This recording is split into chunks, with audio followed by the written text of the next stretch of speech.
Assalamualaikum warahmatullahi wabarakatuh. Hai teman-teman, bagaimana kabar kalian hari ini? Masih semangat? Harus selalu semangat dan bahagia. Kami, peserta Latsar CPNS BPSDM Kalimantan Selatan tahun 2021, golongan 3, angkatan 29, kelompok 1. Di sini, saya akan memperkenalkan kelompok kami yang beranggotakan saya sendiri, Aditya Nurrahim. Yang kedua, ada Ibu Baitur Rahmah Khalida Ansari. Yang ketiga, ada Ibu Nur Anissa Nopianti. Yang keempat, ada Ibu Meliatun Saudati. Dan yang kelima, ada Ibu Siti Zakiyah. Di sini, kami akan mempresentasikan tentang analisis isu kontemporer pandemi COVID-19 di Indonesia.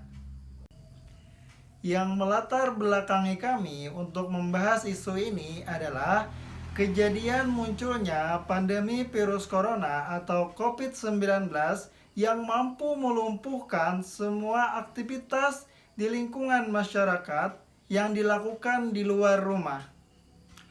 Coronavirus adalah keluarga besar virus yang menyebabkan penyakit ringan sampai ke penyakit berat seperti common cold atau pilek, dan yang sangat serius adalah penyakit MERS dan SARS. Penularan COVID-19 ini bisa terjadi antara hewan dengan manusia yang dinamakan zoonosis atau manusia dengan manusia.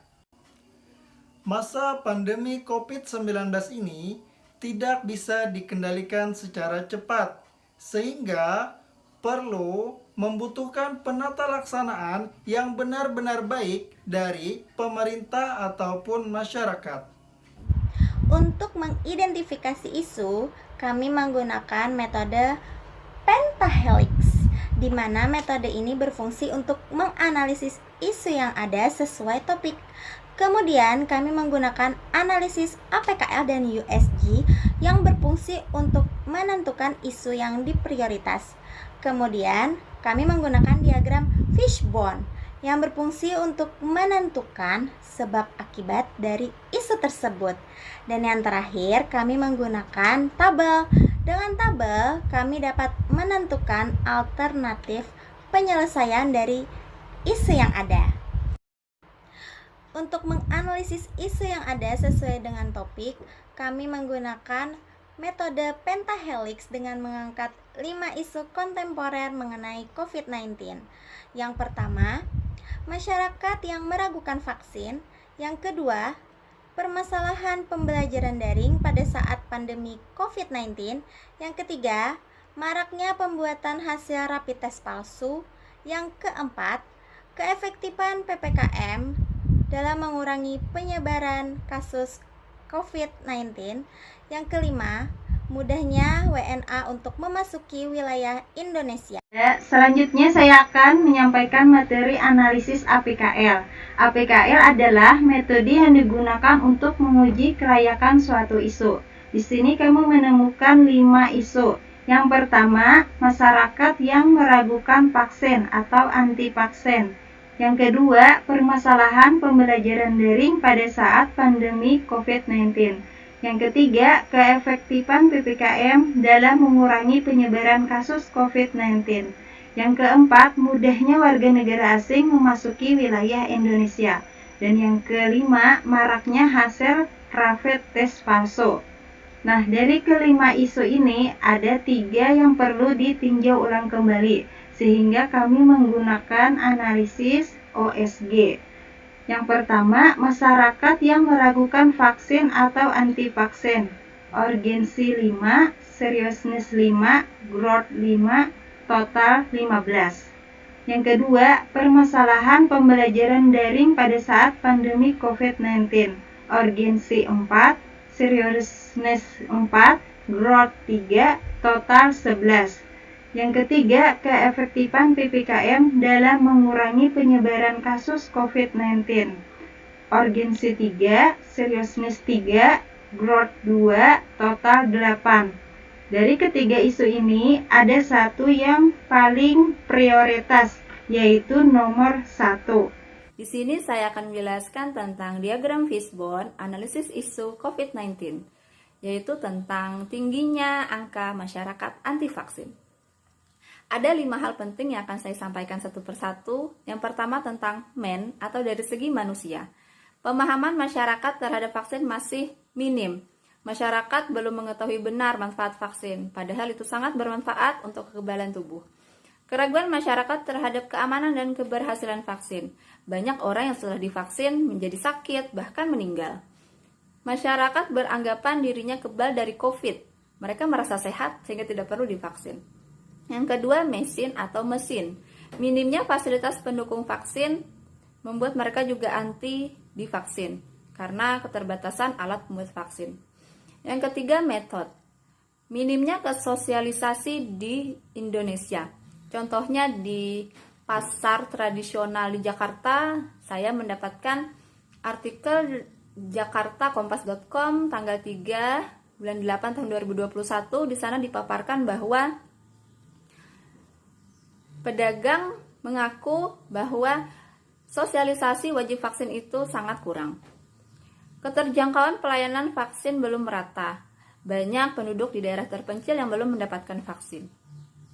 Yang keempat, environment atau dari segi lingkungan. Keraguan masyarakat terhadap adanya virus COVID-19. Mereka menganggap virus itu tidak ada karena virus itu seperti virus biasa, seperti demam, pusing, pilek, batuk, itu hal yang biasa. Hoax dari berbagai media sosial, seperti bahaya divaksin, itu sangat banyak hoax yang beredar. Yang terakhir adalah material.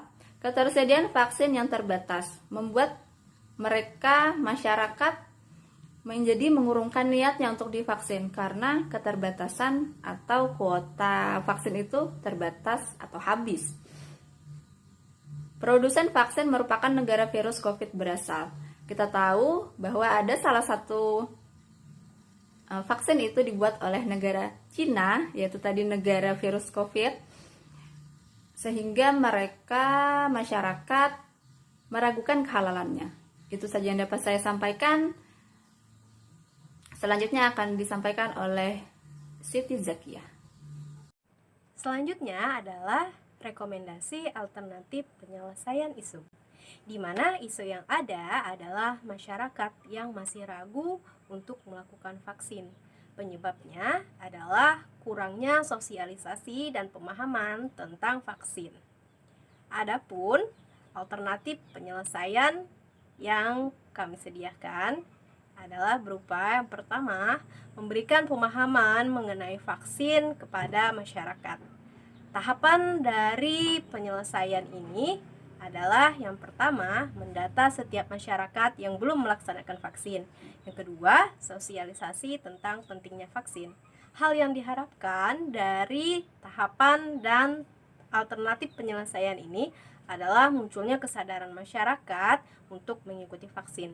Adapun para pihak terkait adalah pemerintah daerah dan masyarakat sekitar. Lalu, alternatif penyelesaian yang kedua adalah penggunaan media sosial untuk sosialisasi vaksin.